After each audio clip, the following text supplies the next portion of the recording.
Get ready. It's time for the Me and Jesse podcast with Mark Pavelich and Jesse Martineau.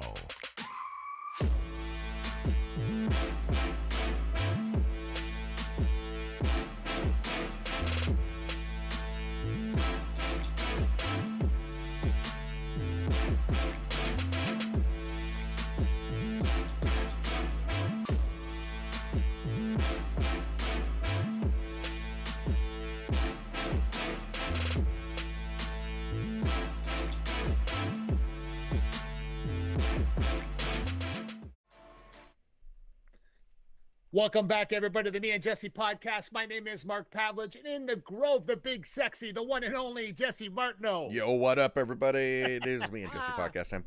Yes, it's been a crazy week once again. Mark, I mean, I haven't heard from Mark on Sunday afternoon for 2 weeks straight. Because 2 weeks straight, he's seen his season for the NFL, the Raiders season, fall apart. It's over. They got shut out 2 weeks ago. It's over. Fortunately, we didn't have a show that week. But they got shut out last Sunday. Yeah, this Sunday, they lost to Jacksonville. It's over. Three times. 3 17-point leads. 3 17-point leads. There's teams that don't do that in the history of their organization. The Raiders have done it in one year. 1 year. 3 times. They've blown 17-point lead. 17-point leads. And I'm telling you right now, the insanity in Raider Nation right now is, you know what? It's not Derek Carr's fault anymore. You know who it is? It's Davis's fault. Okay. It's Mark Davis's fault, who's the owner of the Raiders. It's 100% his fault why this is happening, because Derek Carr's not going to pull himself. Right. But does Michaels really have that? Because the thing is the coach should be doing that. The coach should be the one doing this. Don't forget, it's first season for the coach, right? Does he have? But he's been around. Yeah, but does he have the nuts to pull the pin on Derek Carr? Right? I mean, maybe. But that's the other thing too. Is that the only problem? Because you're blowing a 17-point lead. Derek Carr can't be out there all the time. Okay, let me say this for the first time ever. Okay, and Max Crosby, I love you, man. And Chandler Jones, his days are done. You're so overrated. It's disgusting. Let me explain this to you right now. The defense is soft. Okay. And I don't want to use that. That to me is the most brutal term you can use with a defense in the NFL. You're soft. You're soft. And I don't care what anybody says. You're just plain soft. You guys can evaluate this all you want. 3 17-point leads, gone. Okay. The number one thing is, though, Derek Carr has had the ball in his hand 4 to 5 losses with 3 to 4 minutes left on all occasions and not converted on any of them. Yeah, but here's the thing. Remember, we talked about this because the Raiders had the most fourth quarter comebacks in NFL history, or in the last number of years. And what'd you say? Well, it shouldn't be in that position, and that's what they're doing. So teams have figured it out. Teams have figured it out. They're like, oh, we're not going to let them do this again. Like, why would we? So I think that is part of it. So, yes, I would say obviously Carr. But, and again, I mean, yes, they got shut out a couple weeks ago, but in that sense, they're putting points up, but nobody can keep the points off. Yeah, correct. And again, that's the thing. Like, you look at but yesterday was different. Yesterday was different, and the shutout was different because they didn't score any points. And then you look at yesterday. You got literally it's unbelievable how they lit it up in the first half, and then literally went to sleep in the second half. And this has happened multiple times this year. But that's that to me comes to coaching, because that is you're not transitioning with the game. I mean, how many teams? I always say this is like the score is absolutely meaningless at halftime. It's meaningless because essentially what you do in the first half, the other team could do in the second half. Yes. And I think teams have figured out this system that they're playing and they don't evolve it in the second half. Like, they don't actually shift the story in the second half. Right. And you're right, Jesse, because you do have to do that in the NFL, and they're not doing that. So it's simple. They're not going to run the table. They'd have to run the table to make the playoffs. Literally, they'd have to win 9 games in a row, and maybe 8 they could get in. They can afford to lose 1 game. So we're basically saying the season's finished. Now, did you see what happened yesterday in Green Bay? Yeah. Green Bay loses the Detroit Lions. Yeah. Okay. Now, I can't remember the last time that's happened. Well, but I mean, I was wrong about the Raiders, but I was right about Green Bay because I did not believe they were Super Bowl contenders. That was, to me, mind-blowingly dumb. Like, they have nobody. I don't care how good you think Aaron Jones is. I don't think he's that great. Aaron Rodgers, yes, but he's got a pylon to throw it to. But can you imagine now? I know what's going to happen. The only way he keeps his job, the coach of the Raiders keeps his jobs, is by going out and getting Aaron. Yes, getting Aaron Rodgers. Exactly. Yeah. You got to get rid of Carr. You got to bring Aaron Rodgers. Davante Adams, it doesn't care anymore. He's already realized that his high school buddy, his college buddy at whatever state they went to, Tuck State, that they literally, he realizes that's not the same Derek Carr anymore. So he doesn't care. Because he gets 143 yards in the first half and he gets 10 in the second half. Yeah. He's thinking to himself, what the hell what happened here? I saw his interview after the game yesterday. He was literally heartbroken. You could clearly see that this guy wanted this to work. He doesn't care anymore. He wants Rodgers in the desert next year and send Carr to Green Bay. And doesn't matter. Green Bay's in a massive rebuilding stage anyway. Carr won't make it worse or he won't make it better. The one thing we do know right now, he's not making the Raiders better. That's a fact. He's definitely not. And with the whole, I don't know, I don't even understand because you do have a great running back. You have a great tight end. Where Jesse? Where? When you're up 17 points. Yeah, why aren't you running the rock? I don't get it. Thank you. Why aren't you running the ball? It's unbelievable. They're up 17 points, and why don't you let Josh Jacobs take over? He rarely fumbles the ball. He can run. He's basically. It is interesting because they, it was talked about like their O-line was decent, and I mean it is. It's just you're not managing the clock. It's things that shouldn't be an issue. Correct. Are an issue. My wife said to me yesterday, she said, I can't believe the amount of abuse. My wife said this. The amount of abuse that you're taking from the Las Vegas Raiders this year, she said, I can't believe that you're putting up with it, Mark. And she said, basically, if Derek Carr starts next week, I'm taking my wife to brunch. Okay, the second the game starts. If Derek Carr is starting at quarterback, I promise you, he's starting. I'm going for brunch with my wife. Okay, because he's gonna start. Yeah, because I don't like. I know that people want to see the other guy, and maybe, but I don't think it matters. I don't. Derek Carr, as much of a problem as he does give you the best chance to win. No, I mean, I don't mean like it's a great chance. I'm just saying it is the best play for them because the other guy, yes, okay, fine. But I don't know why you don't. Well, yes, obviously the whole team is because they just got that kid from Alabama today, though. Did you see that? No, I didn't. See that kid, yeah. They just got him from Alabama, and he's a quarterback. And I was like, whoa, why did they go do that? Right? Like,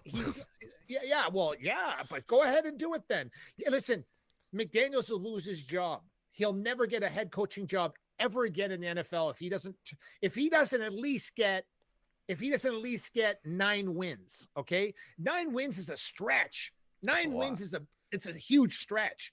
But if he can get 8 to 9 wins, and kind of salvage the season by making a bold decision by getting rid of putting $100 million and change quarterback on the bench, then go ahead and do it. But you got to have the courage to do it. Let me explain this to you, Jesse. I would have had the courage to do it already, right? There's a reason why. People like Derek Carr blocked me on Twitter, right? People don't block me on Twitter. They block me on Twitter because the truth hurts. He has a very low football IQ. It's proven. Check down. The king of the 8-yard pass. Okay. You got Davante Adams, which we clearly know anywhere within 5 feet of him, he's going to catch the ball. No, listen, anywhere within 8 to 10 feet of him, he's going to catch the ball. You don't have to be that accurate with him. Okay. But that's what I'm trying to get at here. It's really mind boggling that a guy like him, I know it's his buddy. I know they went to school together, but I think that feeling's gone right now. Because it doesn't matter. It doesn't matter. It doesn't matter. Because it's just not working. So, what do you do? Like, I mean, you could. No, listen. Before our guest shows up, can we quickly talk about your Broadway and Grand hamburger and the Speakeasy in 1919? Because Oh, we'll get to that after. We'll be right back, everybody, with our guest, Pat Miletich.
Welcome back to the Me and Jesse podcast. I am Mark Pavelich, and across the way in the Grove, the big, sexy Jesse Martineau, and our special guest today, everybody. He does smile, trust me. The one and only, the Croatian sensation. Okay, we got some homeboys in the house today with us. Okay, the one and only Pat Miletich. How are you, Pat? Good. Thanks for having me, guys. Hey, thanks for joining us tonight. I just watching some of your fights. You actually fought John Alessio. I totally forgot about that. Which you submit him in the second round, I believe. And I went to school with him, so yeah. I remember cheering for John. Sorry, but but you took care of that one. First ever welterweight champion in the UFC. Yeah, that just means I'm old. Well, it's a relative. It is a relatively new sport, and you are one of the pioneers of the sport. You're one of the ones. Do you ever think about that? Like, I'm one of the ones that actually helped put this on the map. I look at it as almost just a different life, a separate life altogether. It's just a total different mindset, totally on a mission, single-minded, win a world title, train a bunch of world champs, burn the candle at both ends, go like a madman, until the tires go flat, basically. So really wasn't a whole lot of sitting around smelling the roses. It was more just on a mission, and of course, we were just trying to pay our bills by trying to accomplish goals at the same time. Yeah, absolutely. Who gave you the nickname the Croatian sensation? That was a guy who was a broadcaster here in the Quad Cities who played football for my father in college. So my dad was a offensive backs and offensive coordinator for a local university, and this guy in the first day of pads got his bell rung and was on his back, and you know how everybody put athletic tape on their front of their helmet and write their last name. And so my dad walked up over him, and his last name was Buric, and my dad walks up and he goes, Buric, and this Dan Buric guy goes, yeah, coach. He goes, are you Croatian? And he said, yes, coach. And he said, then get your ass up. And so he got up. And my dad called him the Croatian sensation, and then he started calling me the Croatian sensation during my fight career. That's awesome. Oh, that's awesome. Okay, cool. That's great. Yeah. It's crazy. The number one question people were asking me today, they're like, oh my God, Pat Miletich is on your show. Can you please ask him this one question? And I'm like, but I'm not talking one person, maybe 10, 20 people ask me. They go, whatever happened to Tim Sylvia? And I said, I'll ask Pat. I have no idea. Tim works for a local roofing company. He sells roofs and does quite well at it. And so he's still around the area. He's got his own hunting show, Hit Squad hunting show. Oh, wow. So he's doing that and staying busy with that as well. So Jen's Pulver's still in the area as well. Jen's got a great wife and a couple of really, really good-looking kids that look like his wife. and so yeah, that's some of the guys are still in the area, of course. So do you see them lots or occasionally, or how does that work? Yeah, I see him periodically, and I see Jens. He's out for jogs a lot of times around town and stuff like that. And, so Jens is really living the organic life and staying super healthy, and doing his thing he does some UFC stuff as well on his Twitch account, and some other things that he's got going on with his Fight Breakdown show. Do you miss it? Do you miss not training, or do you miss not fighting? Do you miss that lifestyle at all? I miss the camaraderie, and the bond that we all had, and all the years of the intensity, of course, and things like that. But I think for me, like I said, I was fighting and coaching at the same time, and it got to where I was training law enforcement and military for 25 years, and still do that periodically, and then working for 3 television networks at the same time. And I was losing my mind, and I've got to quit coaching. And for about 3 years, I struggled with that until Brian Stan and I co-hosted an ESPN show it was the last show before I was going on Christmas break down to Florida with my then wife and kids. And I was talking to my daughters after the show. We were in the car service headed back to the airport. And you got to remember, I've been really struggling with, I've got to push coaching off the plate.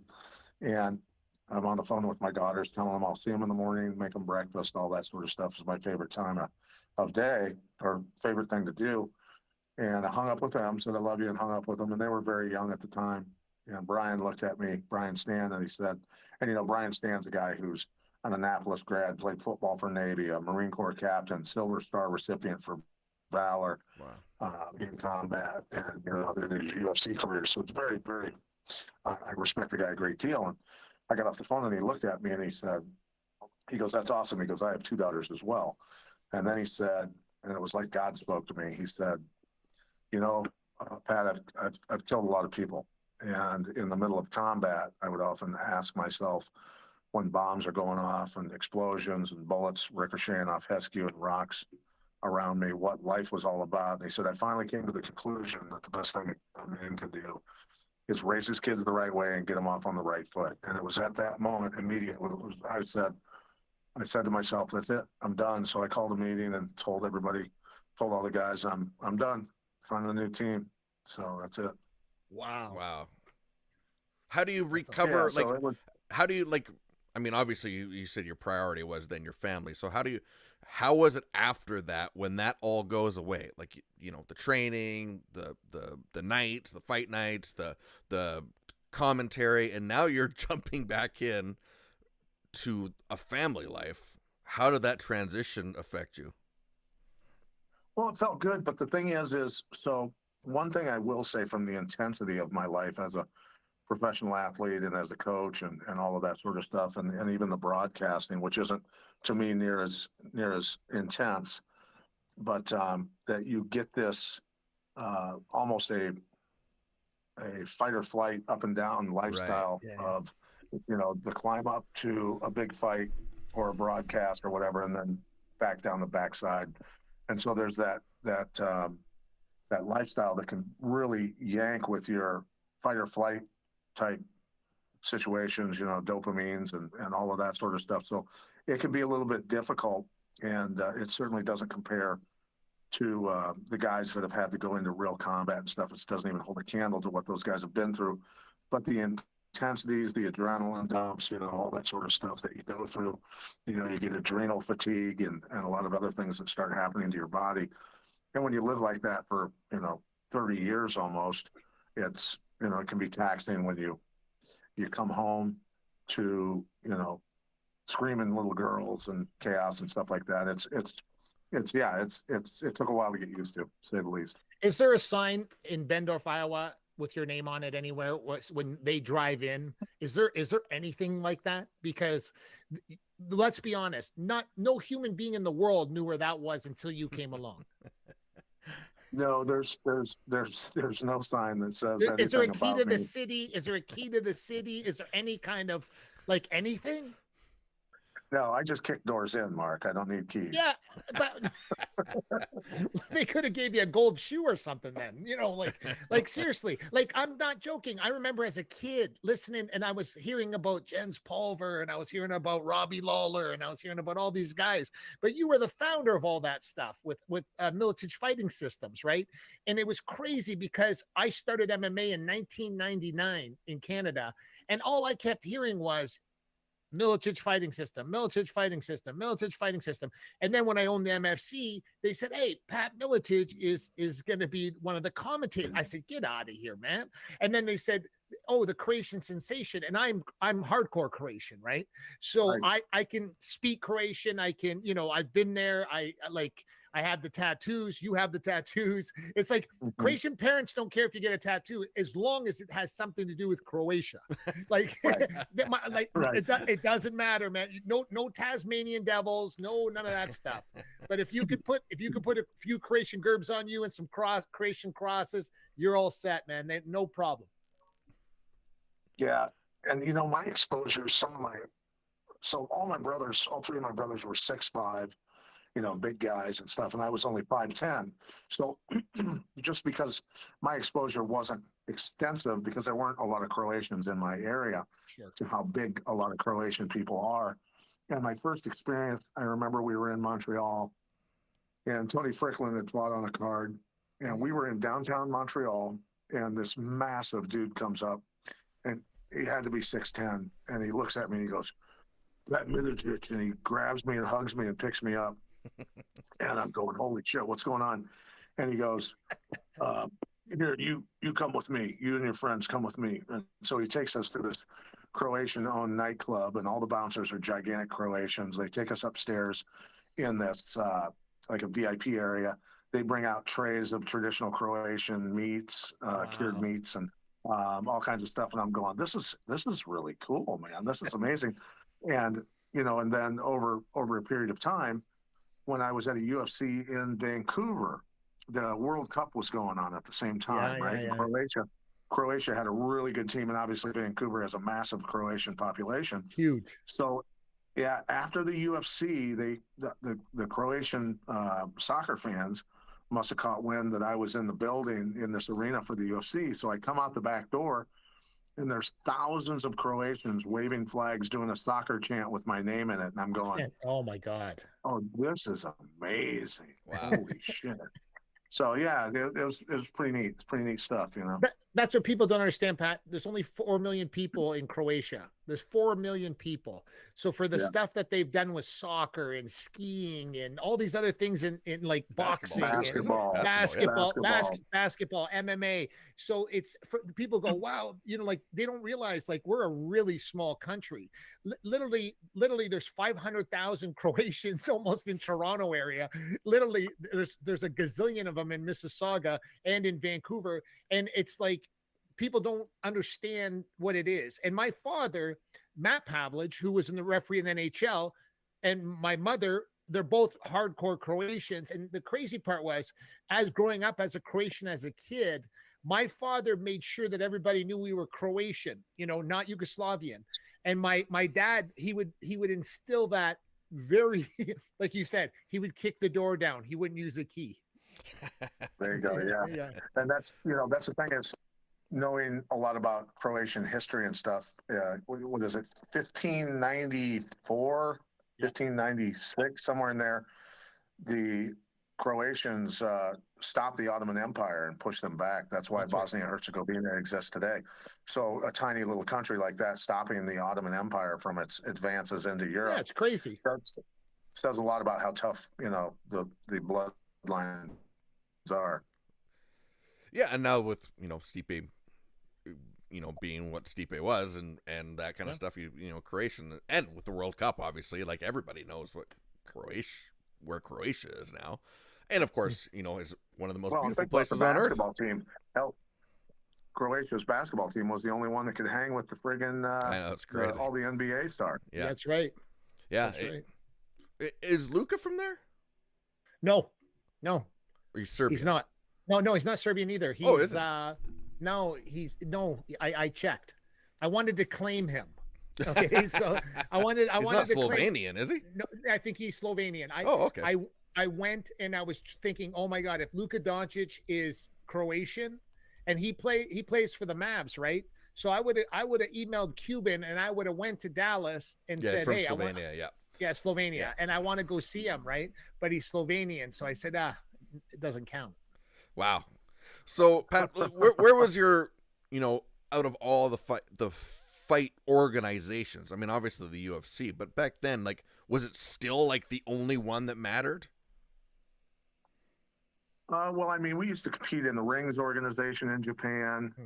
That was a very interesting concept over there. That was a lot of fun. Let me think.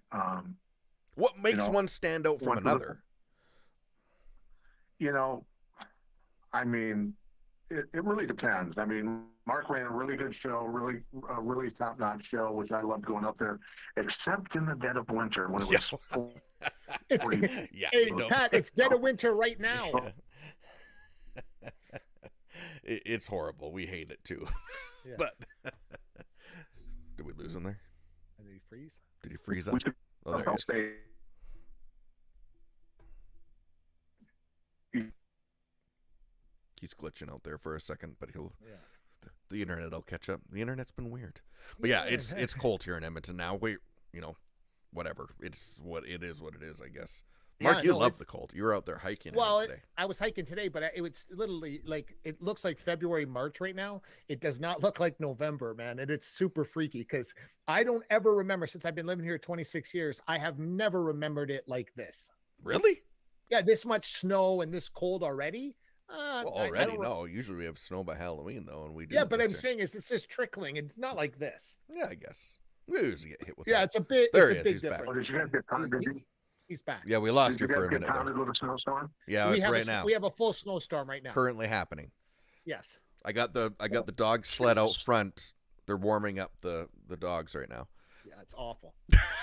Pat, we talked earlier. I am a Bush League organic farmer. Okay.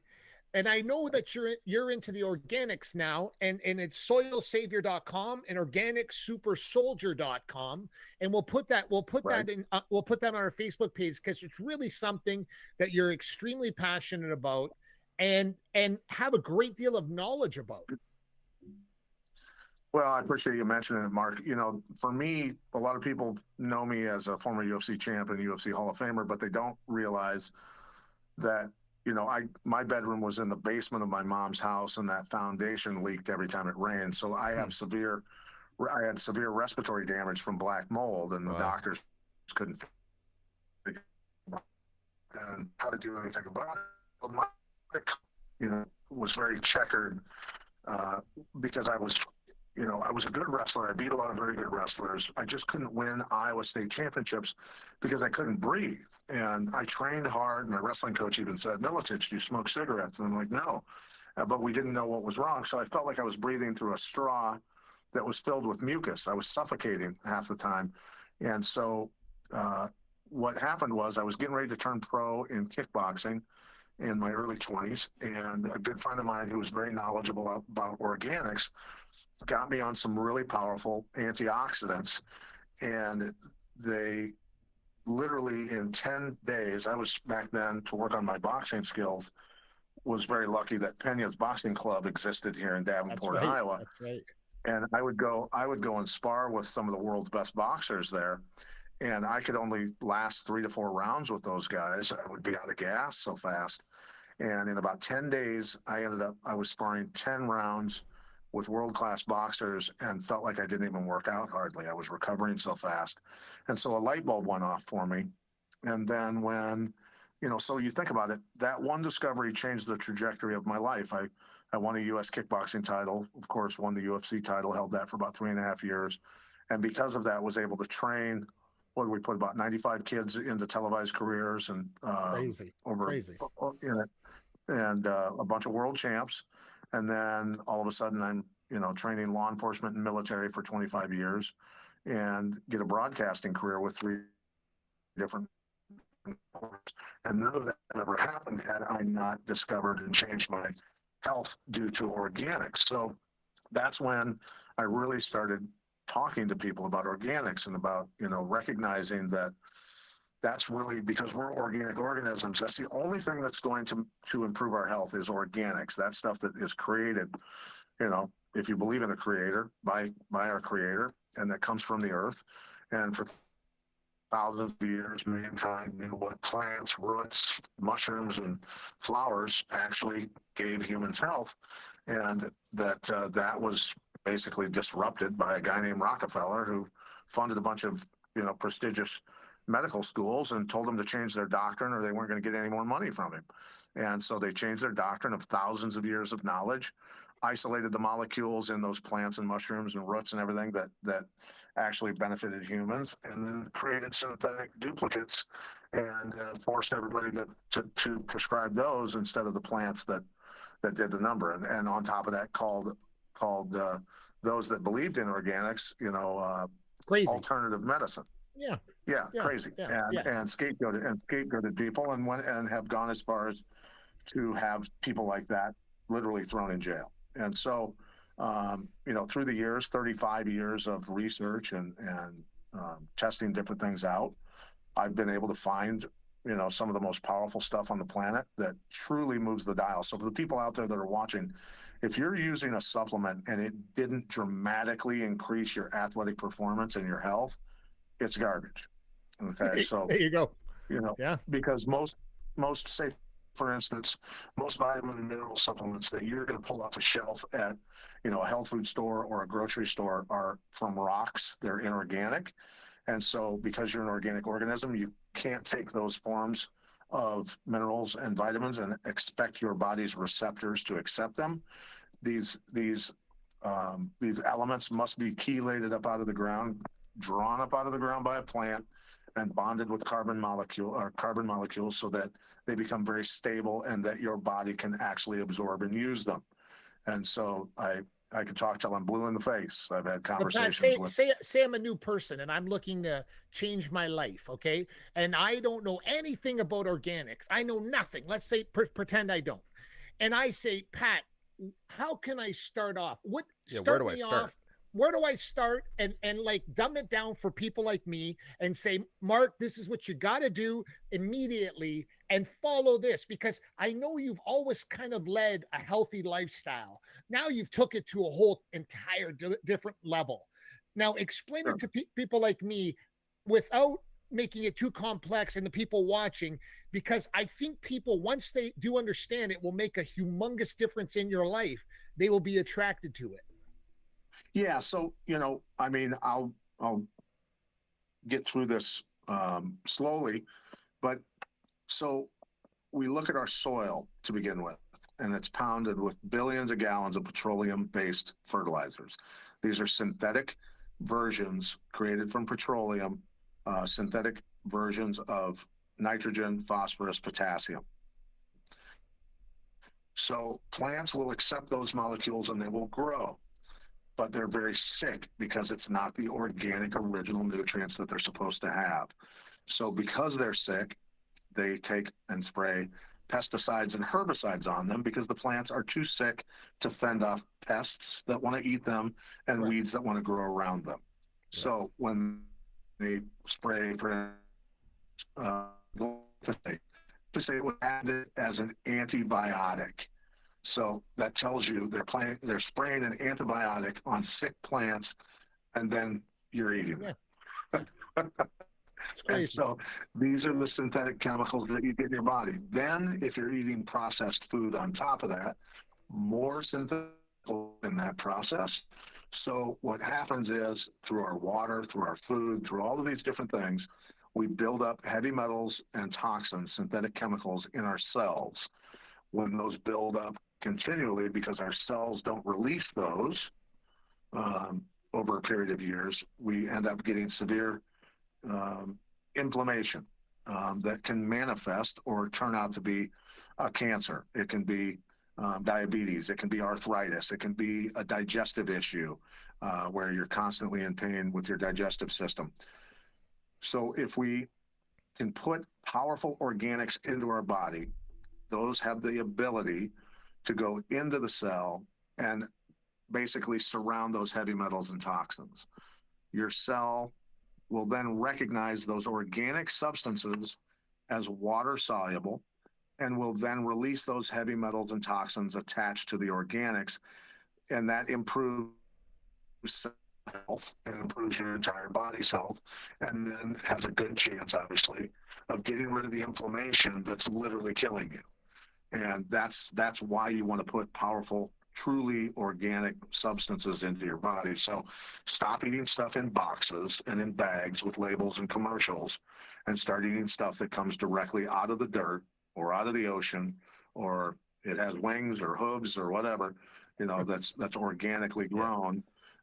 Grass-fed, true grass-fed meat, and things soil, like that. the soilsavior.com and organicsupersoldiers.com have this type of information on the website. So when people are watching, so if they don't grasp it all today, they can go to the actual websites of soilsavior.com and organicsupersoldier.com and get this information. Yeah.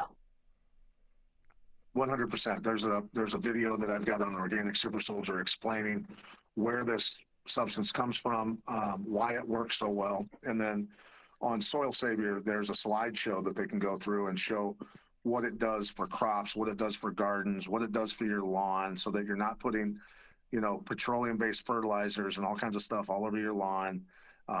Because, we're all part of the problem. Unless we are the change we want to see in the world, we've got to change things. So that Soil Savior website, that product, when sprayed on gardens, I was telling Mark earlier, when garden plants are about 6 inches to a foot tall and you spray the leaves with that, you take a teaspoon of it and put it in a gallon of water and spray your garden, literally in 6 weeks, you have a Jurassic garden in your backyard. Jurassic, I love that. I love it. Explode. The soilsavior.com. Yeah, so, I love the name. I love the name, and I just think that's for me personally, when I heard soilsavior.com, I'm like, I love that. And it's funny because I do it on a very small level, Pat, like grow organically, and my dirt is like gold. I talk to my dirt. I tell everybody, my dirt is gold. like I don't wear gloves. I don't do none of that stuff. I sit and I literally I massage my soil is like, oh, it's perfect. And you know what I do? I tell people sometimes they come over and they say, I say, how about my wife makes you a salad, you know? And they're like, oh, sure, we'll have a salad, nice glass of red wine, a salad. And my wife will make the salad and they're like, oh my God, I've never tasted cucumbers and tomatoes like this in my entire life. Where did you get this? They thought I got it at a grocery store. I go, no, I just picked it 5 minutes ago in the backyard, brought it into the house. My wife chopped it up, put some vinegar and oil on it, and they literally were like having an orgasm because the salad was so unbelievable. And I'm like, but that's what I'm trying to tell you. If that's not the case, that's your old school taste test between, you know, Pepsi and Coca-Cola. Bad analogy, but what I'm saying is it's that taste test, and people were like miffed that I picked it from my garden in my backyard. Wow. Yeah, that's the way everybody should be doing that. And I've even got a hydroponic garden where I can just walk up to it and snip off some leaves of kale and some Swiss chard, and during the summer I have the same thing. And I'll get up in the morning and I'll go snip stuff off and pick tomatoes and cucumbers and cut it all up, and I'll have a salad for breakfast, you know, because why not? That's what you should be doing. And then I'll saute Swiss chard and kale leaves in grass-fed salted butter, and then I'll throw three eggs from a local farm in there, and I have myself an amazing thing of scrambled eggs with Swiss chard and kale, and get a lot of nutrients out of it. And when you're putting high-level organic nutrients in your body as well, your cells are getting the nutrients that they need, so they're not signaling your body that you're starving. So that's a big problem that we have going on right now in North America, in Canada and America, is that people's bodies don't have the nutrients they're supposed to have because our food is so depleted that you would have to eat 25 apples today to get the nutrients of one apple 20 years ago. Yeah. And that's how bad it is. So your cells, your entire body is screaming at your stomach, we're starving, eat more, eat more, eat more. And that's why we see this one of the reasons we see this massive obesity epidemic sweeping across our countries. What's the end game, Pat, for this? For a soil savior, an organic super soldier, what's the end game for you? Like, what do you see from this happening? I see, my whole idea, when we listen to a guy like Dennis Bushnell, who's the lead scientist, head scientist at NASA, and he has been since the Apollo missions. He's been there forever. And he talks about building digital super soldiers, digital implants in people's brains and all this craziness. And the most powerful people that have ever grabbed a hold of me, or I've watched 50, 60, 70-year-old people run 100 miles at high altitude without stopping, they are people that are putting organics in their body.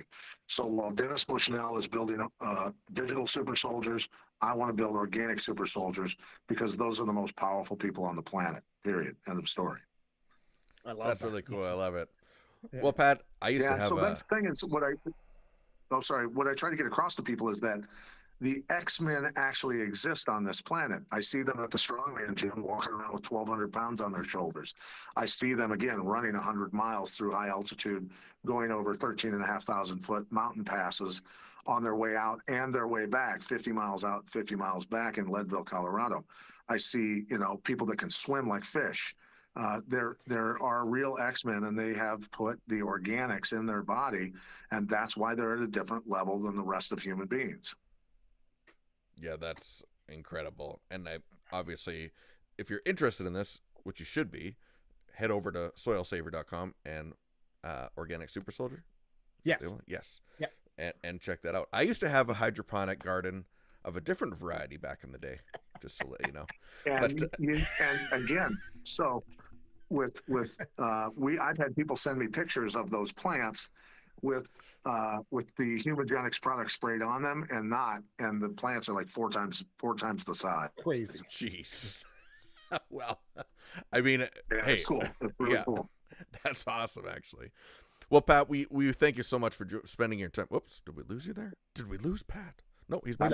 I'm back. Yeah, sorry. We thank you so much for spending your time with us tonight, and all the people and all the fans that have watched you for the years, and a true pioneer of the sport. But more so, like even like what you're saying, figuring out things along the way. But it's one thing to be good at your sport, but it's one thing to be a healthy human being that can go the long run. But let's call it what it is too. We hear about I'm not going to let him go without saying this out loud.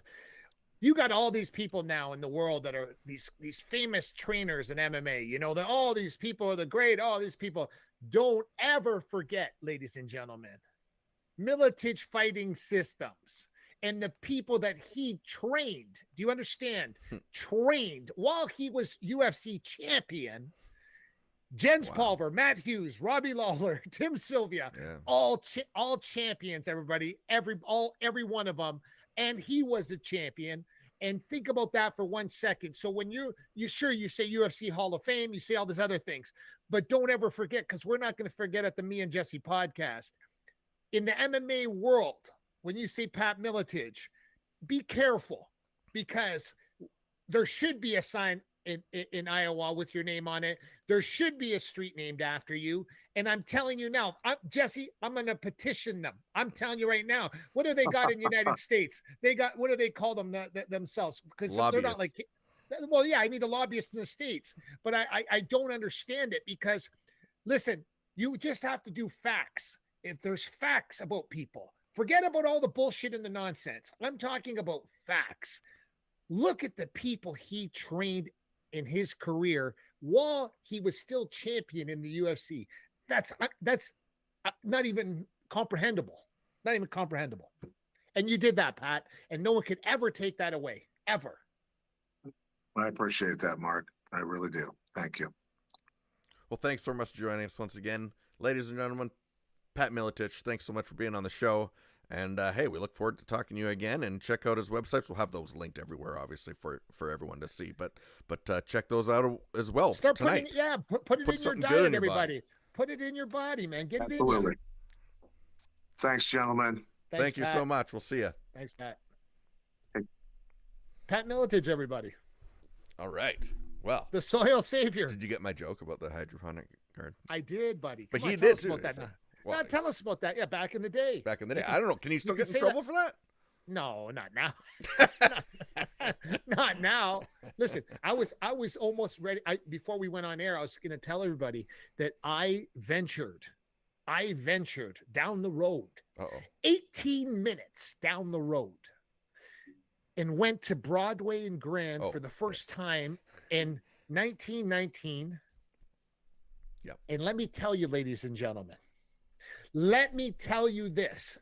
I was praying all the way there and all the way back. I said, please be good. Please be good. Please be good. Because I can't lie about food. I can't. Yeah. It's unbelievable. I tell everybody this all the time. My mother was the worst cook growing up as a kid. I looked like Mick Jagger my whole life. I was skinny. It was brutal. But what I'm trying to tell you is I went and the experience to say was an A+ all the way across the board. Right. The staff was fantastic. They were so friendly. I tell this to everybody all the time. I don't give a shit about your steaks. I don't care. Anybody can do that. I go to a restaurant and people say, oh, their breakfast is great. Oh yeah. I'm like, okay, make me an omelet. Yeah. Make me an omelet. I don't give a shit. Put whatever you want in it. Make me an omelet. Let me see how that is. I'll know right away if your place is good or bad. And when I go to a restaurant, I don't go ever eat a hamburger at McDonald's. I haven't eaten at McDonald's in 10 years. I ordered a hamburger with truffle fries. And right there and then I know it's there's no in between on that. You either have a great hamburger or it's shitty. There's no in between. Yeah. And the hamburger was fantastic. The truffle fries were off the hook. I had a local beer, draft beer, which was great. Everything was fantastic. Then we go over to the speakeasy. Now listen to me, ladies and gentlemen. I don't get excited too easily, okay? I get over there and there's literally, you can't get in the door. And I'm like, what the hell's going on here? And then there's a sign clearly says, push in the code to get in. And the code is not 1919, everybody. It's 1925, okay? And then I go, you push it in, you walk inside the speakeasy. Now, when I tell you, ladies and gentlemen, during the Christmas holidays, I will be super easy to find because I have my own seat now that is permanently going to be at the speakeasy, is in where I was sitting the whole time I was there. It is absolute. I'm telling you. And the drinks that they were making, I literally had 50 people message me going, where is that? I'm like, it ain't in Edmonton, everybody. But from the west side of Edmonton, it's a 20-minute drive down the road. That's it. So get yourself a designated driver, put 3 to 4 people in a car, someone be the DH. I know it sucks, but someone be the DH, drive on down to Spruce Grove and go see what I saw. I was in absolute shock. And the number one thing I do when I go to a place, before Jesse showed up, I was questioning all the staff. I was asking them questions. I was asked, because I'm an inquiring person. So, and they were all so gracious and so polite. And my wife even commented about that after. And I said, you know what? That is definitely a formula for success. End of story. Excellent. Well, thanks so much. Appreciate you coming out. Can't lie. Can't lie, Jesse. Listen, I said to Minot, oh my God, we're going to go and it's going to suck. And I'm going to have to tell them it sucks. And then, oh no. But the last time you felt like that, well, with me anyway, yeah, was when the first time you brought me over to the garage gym. No. You don't remember. What? It's the coffee place we went to. I won't say the name. I don't want to give them. Oh yeah, no. I meant with me, something I was doing. What? Well, when the first time you took me out boxing. Yes. You felt the same way. You were worried the whole time. Oh my God. The first time you said, I really want to come box, Mark. And I'm like, no, you don't. And I was like, come on, Jesse. And because listen, you're passive, right? But I have to be to not be not passive. Yes, correct. And so, but Jesse gets in the ring and literally starts throwing bricks and in boxing, bricks are good when they're in your hands. Not basketball. And he starts jabbing with his hand. I'm like, geez, this guy's throwing cinder blocks over here, man. But the point I want to make is I was grateful that you weren't a pussy. Okay. I just said that out loud because some people come Okay. And they think they're tough guys, and they find out they're not tough guys. And it doesn't matter how good or bad you are at boxing. There's something that you've seen multiple times when people come that it's not about being tough though, is it? It's actually the opposite almost. I don't know what it is. So now thinking about it, it's almost the more calm and patient you are, the better time you're going to have. Yes, but I'm talking about the tough part is the part yes, yeah. Oh, okay. The stigma or like the persona you try to Well, have. I'll give you an example. Okay. You got a bloody nose one day. Yeah. Okay. And it was the first time in your life you had a bloody nose, am I right? Yeah, like that, yeah. During a fight. It wasn't it wasn't from whatever, it was too dry outside or whatever. And how old were you? Jeez. 38 years old? Yeah, something like that. 38 years old, first time ever having a bloody nose in a fight. Think about that for a second. Do you know that 95% of martial art instructors in the world have never had their nose bloodied before? Wow. Because they've never been in a fight. They've never been in a real fight before. You were, Jesse. And that's something that you know now that, oh, okay, if that happens to me, oh, I know how to react to that. You know, you didn't go, oh my God, call 911. You didn't do that. No. You just kept fighting. You kept fighting. Right. And that's something that there's something about boxing. Okay, ladies and gentlemen, that tells you the true colors of a human being, and you can't lie and you can't fake it no matter who you are. When you get into the ring and you spar with people that know how to spar, okay, I'm not talking about people that want to kill you. You will understand something very quickly about a human's nature and about their character. And I'm telling you, there's no way to cheat it and there's no way to lie. None. Yeah, it's actually really interesting that way. Exactly what you just said. Yeah. Because you have to, it really boils you down to your base being, I would say. Yes. And whatever's there has to come out because that's what it is. And so if you're, naturally very antsy and need, you're going to show that out when the heat gets turned up. Watch this, Jesse. You have ADHD, correct? When you box, did you have it? Well, no, the dopamine's rushing pretty strongly when you're getting punched in the face. Exactly. My point is, that is exactly my point. My point is, you have to stay hyper focused when you boxed. You have to force yourself. You have to plead with yourself to stay hyper focused. Because if you don't, you're gonna have bloody noses and you're gonna have a black eye and you're gonna have all these things. It's an interesting sport. Well, it's not like, and I love jiu-jitsu as well, but sure, you can't simulate that experience. Whereas sparring, you do get punched. You get punched in the face. Yeah, you do, and you can't simulate that. It's just what it is, then you respond to what happens to you, and that's right. That's it. It's actually really. And I was so elated. That when you did come, because as you've seen, and we won't say anybody's name on the show, but as you've seen, multiple people came and were very disappointing. Yes. And I can't look at those people the same ever again. As disappointing as Derek Carr. Oh, same level as Yes, Derek Carr. There is no forget. Derek Carr's done. He's done. He's done. When are you switching teams? I'm not. I'm not going to switch. No, I'm not going to. You're going to ride it out. No. I'm riding it out because I see. No, I don't care now. I'm a Raptor. Raptors are my basketball team. Listen, newsflash: the Red Wings are my hockey team, no matter what. And then my great uncle Marty. He's not my great uncle. He's great, and he's my uncle Marty. Yeah. Was his birthday yesterday. He turned 95 years old. And I talked to him on the phone. I said, 4 Stanley Cups, everybody, 4 Stanley Cups. And I talked to him on the phone, and he's one of the main people that started the hockey union for the NHL. And he says to me, Mark, I want to go down the hill when I'm 100. I want to ski down that hill when I'm 100. He skis down there at 95, so he wants to ski down it at 100. He said that's his dream. Yeah. So, he goes to the Mayo Clinic every year. He's like a science fair project. They bring in the whole crew of doctors to look at this guy because he is what he is. And then you look at my dad, he's 88 years old, and he's in great shape too as well. So it runs in the bloodlines, and thank God. That Croatian blood. It is. It's and hey, listen, World Cup is coming up on the 21st. 21st, and which is so bizarre because it's weird. It's in November. Yeah, maybe maybe next week we get Caroline Shved on the show just to do a World Cup. I'm gonna message it, and maybe we'll get her on to do like a World Cup preview.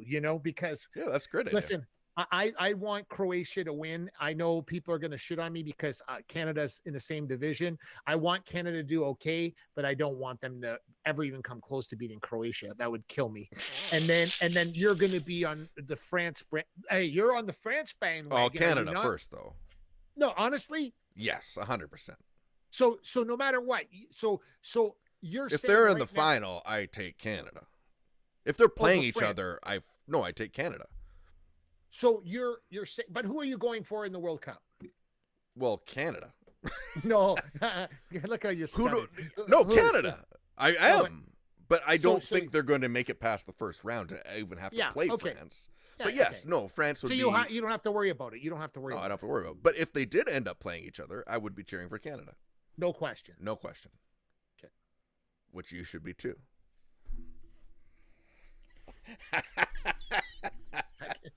It's just the weird thing, man. It's a weird thing. I don't know what it is. But... Okay, well, you're watching the show. Poll out there. If you're Croatian, only if you're Croatian can you answer. Who are you cheering for in the World Cup? If you're, let's specify more.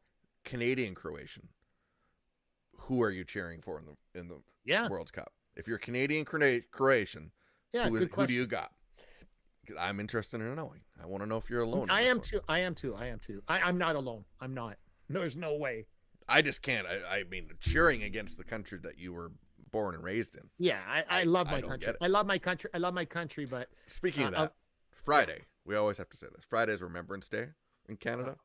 Please. November 11th. Take the time off that you can, not just to get another latte. Although you can appreciate it because we live in a free country. How is not a real holiday though? It's not a real holiday. Yeah, no, because people are going to work on that day. It is a statutory holiday. It is. But why isn't it like a full blown one? Like treated like a Christmas or treated like a because in my opinion it should be. I actually think in some ways I would like because kids don't have school that day, so. Okay, good. They take that off. But I actually am on the opposite side of that a little bit. Why not dedicate the whole day to learning about it still? Say, hey, November 11th, whatever day that is. Yeah, you go to school, we're going to take the whole day. Yeah. Because really, now everyone's at home. Do they really, I made my kids watch, the Remembrance Day ceremonies at 11:11 and that stuff, and we stand when they come in and that kind of thing because I think it's so important. But we don't get to do any of this. We don't get to do podcasts and have sports if that didn't take place back then. And I think that people forget because it's been it was a long time ago now when you think about it. But that set up us to be able to enjoy life today. And yes, there's problems in the world, and yes, there's all that stuff. But there was men and women that sacrificed themselves so that we could have a better life. And November 11th should always be remembering the sacrifice they made for us. I totally agree, Jesse. Well, call 310 Glass for all your glass needs, Crystal Glass, or visit crystalglass.ca for all your glass needs, your clear choice for all your glass needs, and check out Meathead, specialty meat and seafood in Edmonton, Alberta. Yes, yeah. Well, I'm going to work on. But I had a different guest scheduled for next week, but I think I might have to switch it to Caroline Shved because she is definitely the knowledgeable one on soccer, and to bring her on the show, maybe we do a Caroline Shved toss Rickett from the Vancouver. I bring both on the show. Let's get our soccer fans out. Can I do that? Can I bring them both on at the same time, Jesse? Yep. Okay, I'm going to work on it tonight, right away. All right. Because I want to do a World Cup preview with Caroline and Toss, and Toss won a big award in Vancouver this year, for community and all that kind of stuff. He's been on our show before. He's just, oh my God, he's the prince of Canadian soccer. He really is. So I'm going to work on getting them both on the show next week. That's Mark Pavelich. I'm Jesse Martineau. Thanks so much, Pat Miletich, for joining us. the Croatian sensation, next to another Croatian sensation, who we got to get cheering for Canada, everybody. Let's go. We'll see you next time on the Me and Jesse podcast. See you next time, everybody. Thanks for watching the Me and Jesse podcast. Follow us at facebook.com/Me and Jesse.